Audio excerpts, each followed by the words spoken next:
Beep, an absolute salute is bestowed upon you all. Let's do this, bro. Again, Kai Greene version a week ago, right? Arnold Classic 2016 versus Phil Heath front double bicep C's, baby. Please. I posted this picture on my social media this morning, and as expected, it triggered much drama and debate versus both fan bases, baby, please, of these two guys.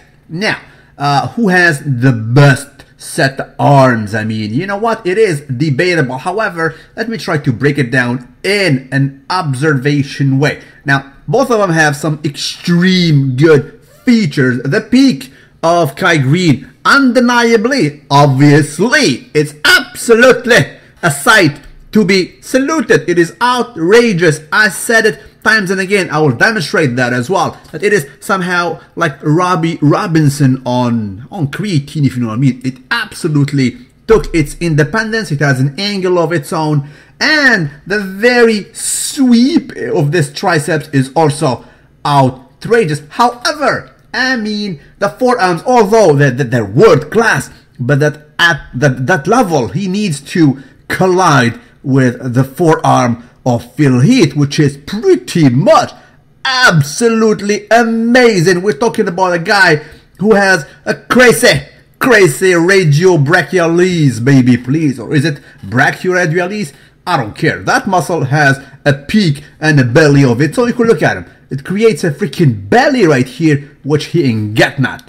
Right? He cannot have it. I will extend why. However, Phil Heath does not, admittedly and obviously, does not have the crazy peak in the biceps that Kai Greene has. Right? However, his triceps are also thick. So both of them have some good points and some less better points. And again, we're talking about high level. These are like the two top guys. They have better arms than all of us, than probably the rest of the world. However, that level, they need to collide, and we need to pick which has the better feature. Proceed, actually, shall we? So this is the back side of Kai Greene. Again, you will see the very sweep and the peak. It goes high. It's freaking skyscraper right there from this angle. I mean, an arm is looking at, bro, do you even? All right, and the left one is even more outrageous. He can afford to pose in this fashion, merely like 90 degrees, baby, please. These guys who have outrageous peaks can do that. The rest of the guys, they tend to close them, to close the gap, so they pose with like a 60 or less degrees, baby, please. All right, look at that. I mean, it's obvious next to Cedric Aesthetic McMillan. Do you even peak? I mean, he is absolutely a different beast, different animal. You compare this arm with this arm, there is an absolute erection here, which he ain't got not. He ain't got not. Proceed, shall we? Again, you see that freaking erection? It goes up, it goes up. I mean, it defies gravity, right? To be absolutely saluted. Right? Again, as I mentioned, this is a milestone picture. It will stay in the history of bodybuilding for a long time, forever. It is absolutely perfect. I mean, caricature in real life to be saluted. Again, this is Phil Heath. As I mentioned, he closes the angle of that, because his peak is not as loyal as that of this gentleman who can afford to pose literally in 90 degrees, baby, please. But proceed, shall we? Again, another angle just to demonstrate what I was talking about. As I told you, he is the progression. He takes it from where Robbie Robinson left, who has also the fashion of posing almost with 90 degrees, baby, please. Tremendous peak, huge tricep sweep. However, his forearm, admittedly and actually obviously, is not that loyal if you compare to a set of Phil Heath. And this is an older version of him, because this guy was rolling in IFBB for like 2 decades, if not even more. And you will notice that with age, the peak get more prominent, more outrageous. Well, the forearm started to recede ever so slightly, and I will demonstrate that in a few. This was him when he got old. You will see that belly, what we saw in the radiobrachialis or brachioradialis, you name it, is not there. You will see a proper line, and the peak is just humongous, right? This is what I'm telling you. When you got an outrageous peak, usually you have to sacrifice the radiobrachialis that will actually recede. Why? Trust me, when you train it, everything will go to the biceps and the tension will not go. Even if you do hammer curls, they will not go efficiently to the radiobrachialis. It is what it is, right? This is an older picture when he was young. Now you will see slightly that the forearm was bigger. Look, if you compare both, see, the forearm got a bit smaller with age. However, the peak got more outrageous. This is what's up. Again, another picture when he was young. His forearms were absolutely loyal. The peak was there. Well, the belly of the bicep was outrageous, but it was not as peaky as when he was older. And as I said, I will demonstrate that quite clearly. This is a recent picture. You will see his forearm here. This brachioradialis, baby, please, literally melted. It is not there. It does not do an angle. It's merely a straight line in a sense. Another shot from the back. You will see that the brachioradialis is just not there. Is not that developed compared to the peak. This is probably in his 50s, baby, please. Right? This picture is when he was young. I will do it rather quick so you guys will see. There we go. Older actually. Younger. Now younger, the forearm is loyal, everything is balanced. With age, he concentrated rather more on the peak. And to demonstrate that, look at this real quick. Sorry for the quality, but undeniably with age, the peak got even more prominent. It has almost got up like an erection upward, right? Same goes with the triceps, which got a little bit more outrageous. However, the forearm when he was younger, it was clearly bigger. If you put this picture next to the other, you will see that here he has a belly, literally a belly, in the brachioradialis, whereas here it went inward, right? He lost it. Very slight, but take your time. You can steal this, this picture, freeze it, and you will see what I'm talking about. Slight different in the biceps C's, baby, please. It got more peaky in a sense. Undeniably, it got up, right? Whereas the forearm receded ever so slightly. Trust me, he was training with the same intensity, if not more. The thing is, when you got this peak, you tend actually to take out the tension from the brachioradialis. Believe me, by experience, I know that. And but by the same token, the opposite can happen. And I will demonstrate that in Heath case in a few. But this is absolutely clear. You cannot deny that the radiobrachialis was bigger when he was younger. He acquired a peak and then it receded. Proceed, shall we? When he was young, you can see him here, probably in the early 70s, everything was pretty much more balanced. The peak was not that outrageous, but the brachioradialis was absolutely loyal. You can see it here. It is well developed when he was young. Why I know that? I don't even live next to these guys, IFBB. But me, believe me, when I have this peak, it's quite hard for me to target the brachioradialis. Believe me, you can do every kind of... Right now I'm fixing it. This is an old picture, about 3 or 4 years old.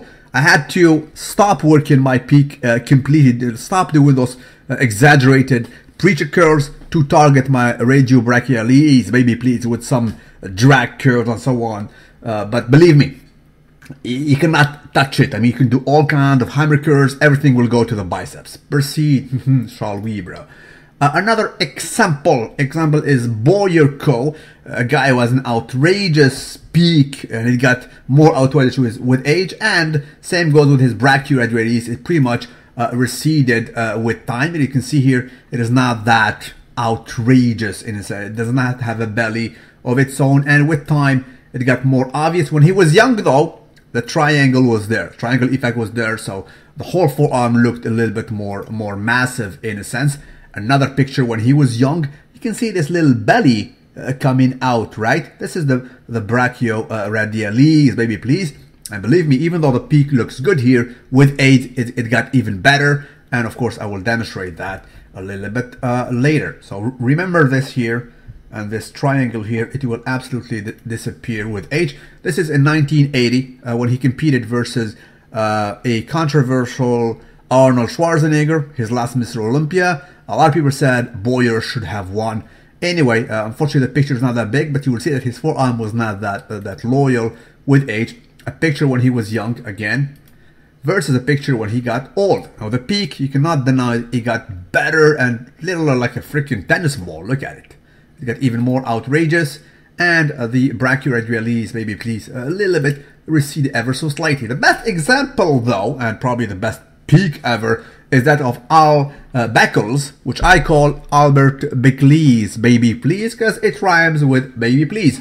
A crazy peak development, literally a tennis ball, but with age, unfortunately, the brachioradialis was absolutely not loyal. You have to almost sacrifice that. Look at this picture. It shows it rather clearly. The peak is literally a heart-shaped peak. He lost his hair because he got older, but the radiobrachialis, or the brachioradialis, baby please, literally had to recede. You can see it here. It was not there. It was not that overdeveloped. And these guys, you know, they're on all kind of vitamins, creatine, and you will wonder why it did not develop, because it is, I mean, the tension does not get hit. Some sort of a natural occurrence. Absolutely clear picture of what I'm talking about. The peak is outrageous, but look at the basically the brachioradialis, just not that developed. Absolutely doesn't have a belly of its own, right?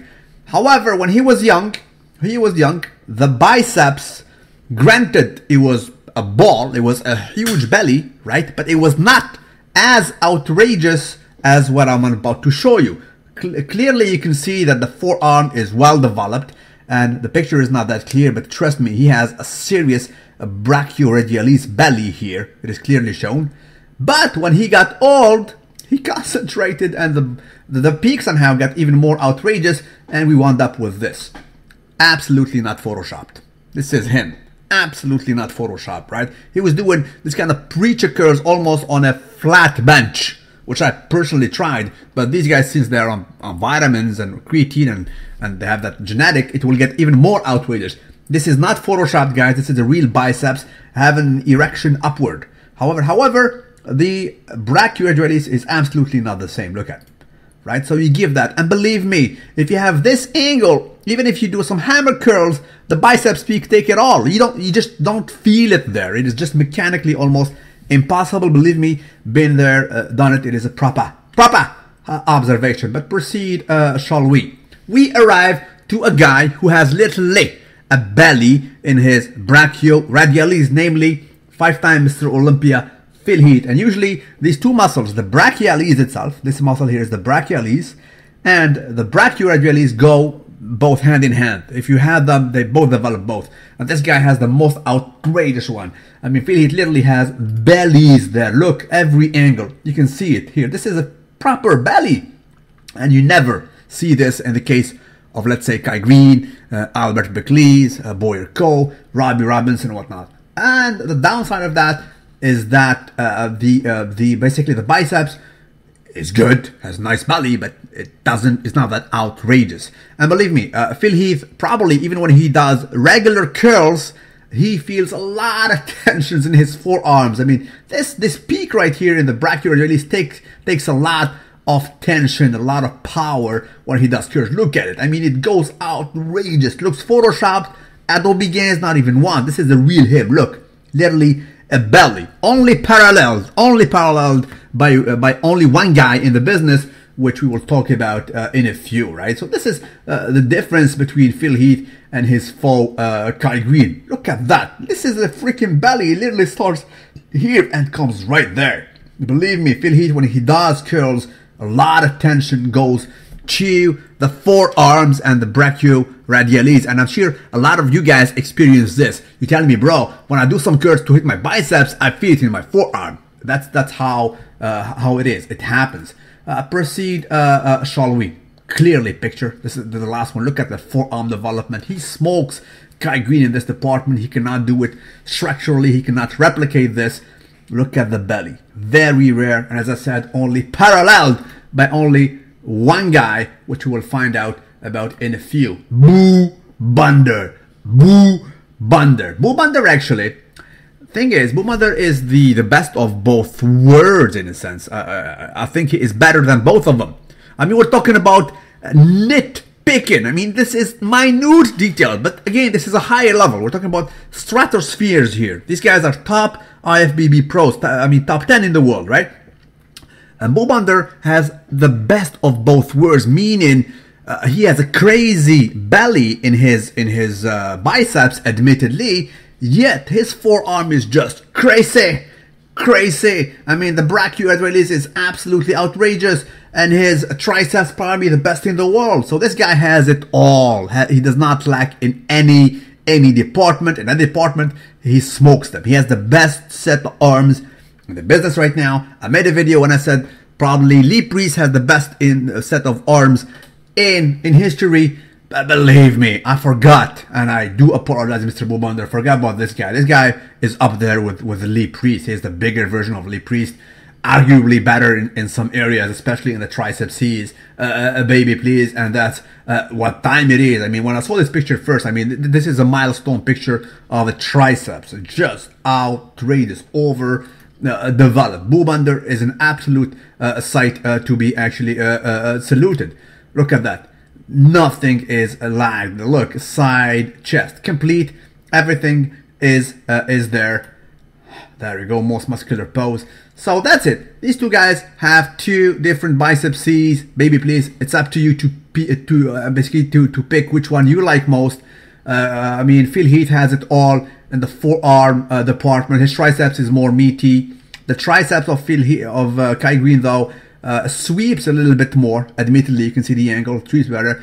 The peak of the biceps is more outrageous. His forearms are world class, but next to Phil Heath, they don't even lift. That's what's up. Salute you whatever you is on a daily basis, and these gains are absolutely oil, and those are boobies, titties, baby, please. Tell me what time it is.